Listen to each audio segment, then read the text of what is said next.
জয় ঠাকুর।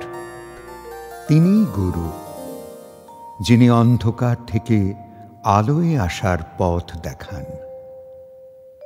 শ্রী রামকৃষ্ণ প্রেমবিহারের পূজ্যপাদ আচার্য শ্রীমৎ স্বামী সম্বুদ্ধানন্দের প্রবচন ভালোবাসা। মহারাজ পায়চারি করতে করতে আজ কথা বলছেন। বিঘা ৯-১০ বাগান, বড় চওড়া করে রাস্তা ছাড়া আর দুপাশে বাগান। এঁকে বেঁকে রাস্তাটা ঘুরে ঘুরে যায় বারবার। মাঝামাঝি একটা পুষ্করিণী, সেটাও বেশ বড়, ঘাট মাথানো। আমরা মহারাজের সাথে সাথে ঘুরছি। উনি বললেন, বলো দেখি ভালোবাসার চরিত্রটা কি? তনুময় বলল, ভালোবাসা নিঃস্বার্থ না হলে তা ভালোবাসাই নয়। বিনিময়ে কি পেলাম, কি পাবো, এসব হলেই গণ্ডগোল। ওটা চাওয়া পাওয়ার আনন্দ, ভালোবাসা থাকল না। এর মধ্যেই দেখা গেল কয়েকজন বিধবা বৃদ্ধা ধপধপে সাদা ধুতি পরা এই দিকেই আসছেন। জনা ৬ তো হবেই। ওরা মহারাজের কাছাকাছি এসে গলায় আঁচল জড়িয়ে গড় করলেন মহারাজকে। মহারাজ উকিমা উকিমা বলে চমকে উঠলেন। বললেন, তোমরা বৃন্দাবনবাসিনী, তোমাদের গড় করি মা। তোমরা রাধারানীর দোরে পড়ে আছো। তিলক, যমুনা, প্রসাদ, কীর্তন, কত বল, কত সম্পদ তোমাদের। রায় বিনোদিনীর রাজ্যের মেয়ে, তোমাদের কাউকে প্রণাম করতে নেই মা। তোমাদের প্রণম্মা এক রাধা রানী। তিনি প্রসন্ন তো জগৎ প্রসন্ন। তোমাদের মতো ধনী কজন মা? মহারাজ বৃদ্ধ কুসুম কুমারীকে জিজ্ঞাসা করলেন, কুসুম, তুমি কি আপ্রাণ ধর্ম আচরণ করো? বৃদ্ধা বললেন, তার পারি কই, যতটা পারি করি। প্রাণ ঢালা সেবা পূজা করার সেই প্রাণটাই আর নেই যে। সময়ে করিনি, এখন অসময়ে অভাবে আর কতই বা ঢেলে উবরে খরচা করব। সবই যে শেষ হয়ে এসেছে বাবা। বেলা শেষে আলো কমে এসেছে। এখন কি আর কাঁথা বোনা হবে?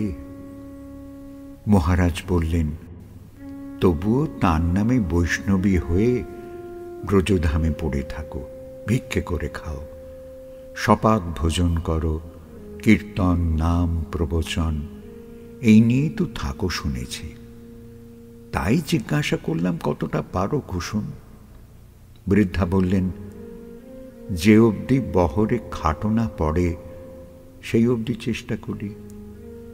টান পড়েন পড়ে যায় যেই, অমনি চেষ্টা মাথায় ওঠে। মহারাজ উত্তর শুনে হাসলেন। উৎসুক কয়েকজন বৃদ্ধা বললেন, ঠিকই তো, ঠিকই তো, যতটা পারি করি গো। না পারলে আর কি বা করব বলো?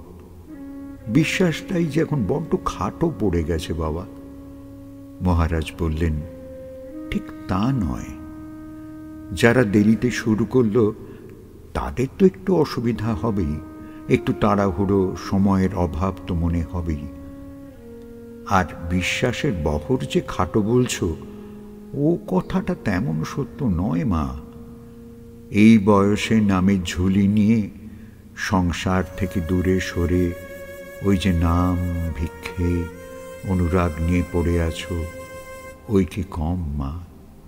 অনেক বিশ্বাস, ভক্তি না থাকলে অমন পড়ে থাকা যায়? তার দুনিয়ায় কত বৈভব, কত আকর্ষণ, কত ভোগ্য বস্তু, তার উপর আবার নিজের সংসার, নিজের সন্তান সব ত্যাগ দিয়েছ। এটা কেমন করে পারলে? মহাপুরুষদের কথায়, শাস্ত্রে বিশ্বাস না থাকলে এমন হয়? সংসারী যারা, তাদের দিকে তাকিয়ে দেখো, তারাও ধর্মকে ধরে থাকে, শাস্ত্র বিশ্বাস করে। কিন্তু খেয়াল করে দেখবে, যেখানেই তাদের স্বার্থে টান পড়তে পারে সেখানেই তারা সজাগ হয়ে যাবে। সত্যান্বেষী মনকে তোয়াজ করে স্তব দিয়ে ভুল বুঝিয়ে সরে পড়বে। মন সরতে না চাইলেই সে কত না অজুহাত খাড়া করবে তা ঠিক নেই। তোমাদের তো অমন নয়, তোমরা পড়ে আছো তো পড়েই আছো। তোমাদের মনে হয় ভুলটা অন্যত্র। রোজকার জীবনটা যেন একঘেয়ে রোজ নামচা হয়ে গেছে তোমাদের। আগ্রহ আকর্ষণ কমে যায় না যেন মা। ধর্মপথে আগ্রহ, বিশ্বাস, ধৈর্য এগুলো দিব্যালঙ্কার মা।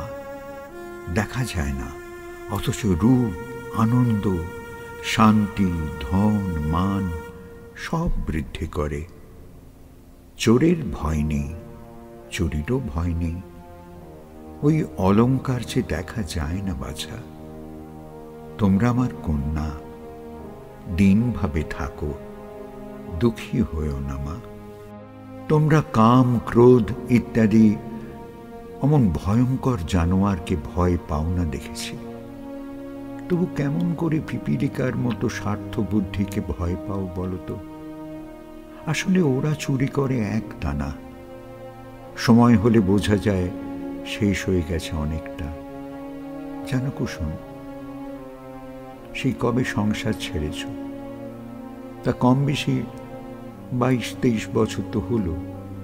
তবু বৎসর আনতে কখনো বৎসরে দুবারও এদিকে আসো দেখেছি। আসবে না কেন? এসো। ঘাঁটাঘাঁটি নাড়াছাড়া যেন বেশি করো না মা। বড় কষ্টে বৈরাগ্য উদয় হয়, ততধিক কষ্টে বিশ্বাস, তারও পরে ভক্তি।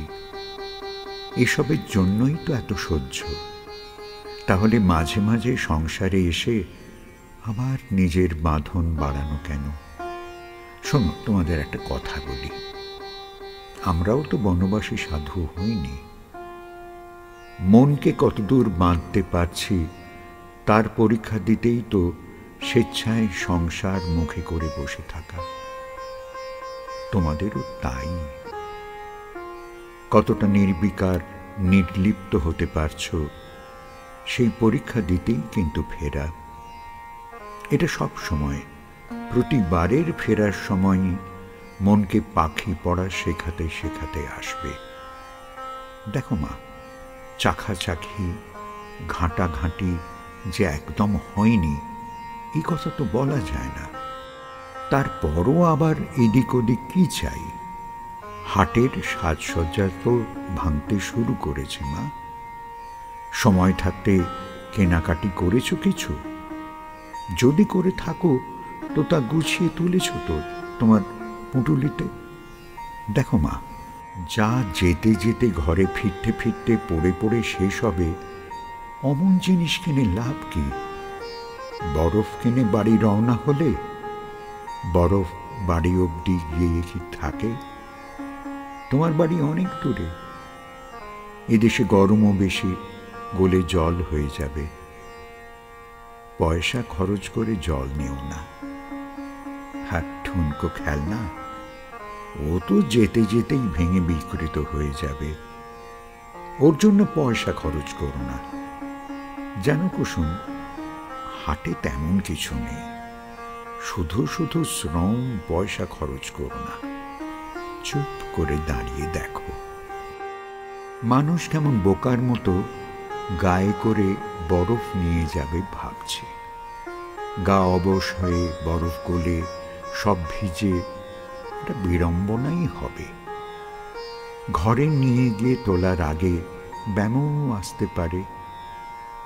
মানুষ এগুলো বুঝতে চাইছে না। কেউ মনে রাখুক আর না রাখুক, এটা অন্তত তোমাদের মনে রাখা উচিত। যিনি এত সম্পদ, এত শক্তি, এত রূপ দিয়ে পাঠালেন, তিনি যদি তাঁর প্রদত্ত সম্পদের হিসাব চান, তোমরা দিতে পারবে তো? তার অর্থ তাঁকে বুঝিয়ে দিতে হবে তো। কুসুম কুমারী বললেন, কি করে পারব গুরুদেব? না জানি হিসেব, না আছে মূল্যবোধ, কি করে বোঝাবুঝি হবে?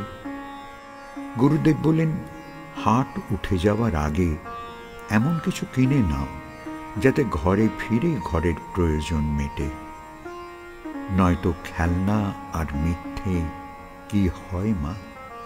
ওতে পেট ভরা, মন ভরা, প্রয়োজন মেটা, না, কোনোটাই হয় না।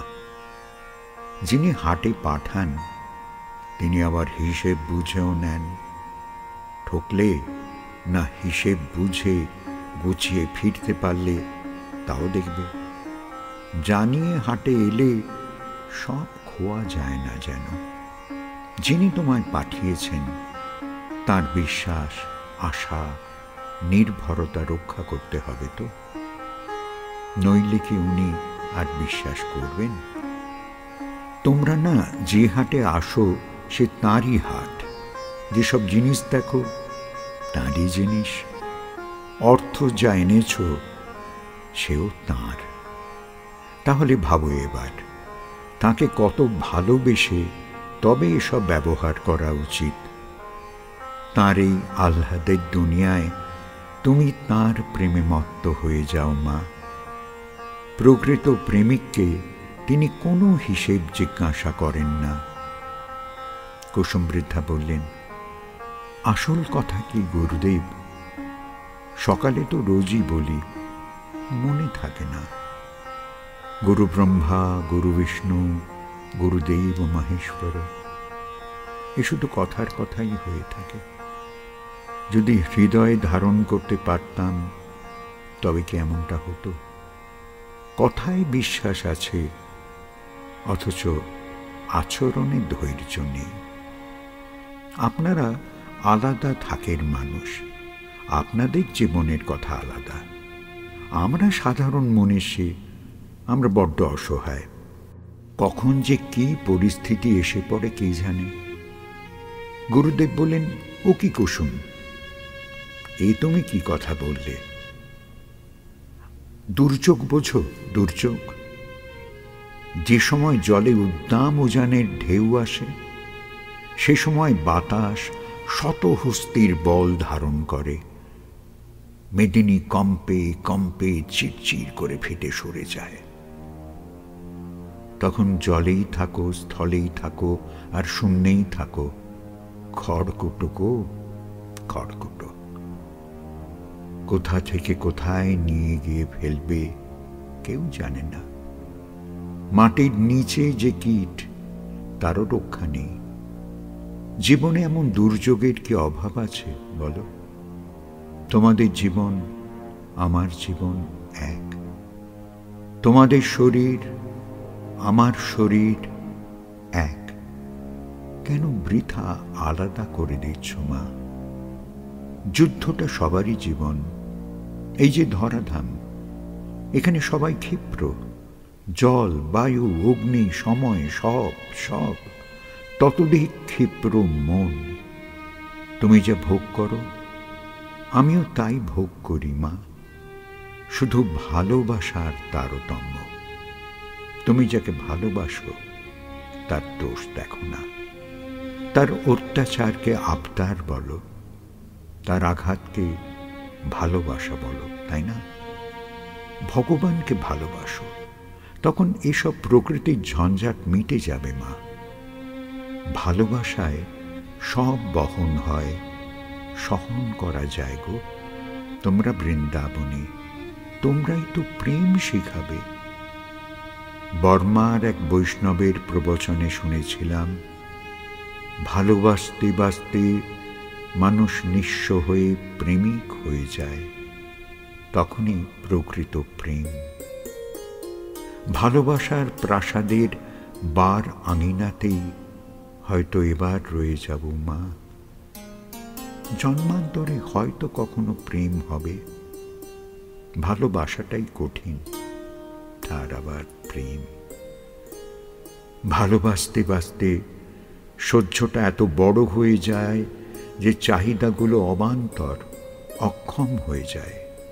বড্ড কঠিন মা, বড্ড কঠিন। ভালোবাসতে বাসতে না পেয়ে মরে গেলেও নাকি সুখ, এ আমি আর এক গোঁসাইয়ের কাছে শুনেছি। ওই মরণেই প্রেমের উজান আসে, সেই উজানে ভাসতে ভাসতে ইচ্ছা, বাসনা, লোভ সব ধৌত হয়ে যায়, নির্মল, একাকার, নির্বিকার। বৃন্দাবনী বললেন, আচ্ছা, এত যে নিষ্ঠা, বিচার চলছে ভিতরে, এত যে সংযম, এতে হবে না? গুরুদেব বললেন, এসবই ভালোবাসা বাড়ানোর কৌশল। নিষ্ঠা হল কায় মনোবাক্যে ধৈর্যের সাথে জৈবিক চাহিদার অবসানের লড়াই। ওরই শেষে নিস্তার আসে মা। তখন তুলসী, তিলক, নিরামিষ, মালা ফেরানো সব শেষ হয়ে যায়।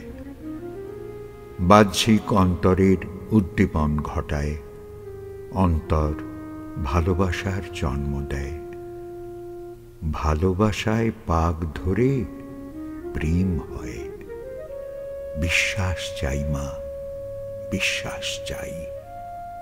আমাদের একজন গুরুদেবকে জিজ্ঞাসা করলেন, আচ্ছা, আমরা একভাবে থাকতে পারি না কেন?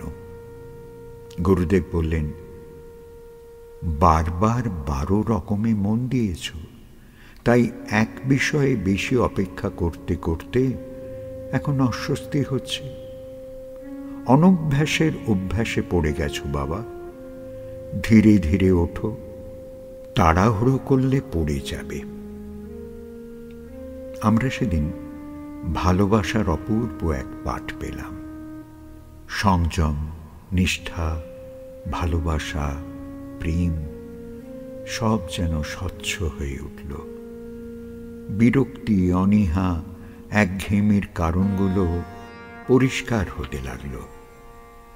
সংসারে যে গিভ অ্যান্ড টেক নীতি, তার পরিণতিটাও স্পষ্ট হল।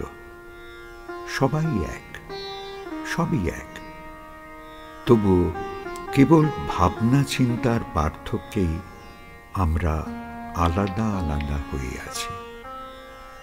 মিনমিনে চাহিদাগুলোকে দেখে ঘৃণা করতে লাগলো।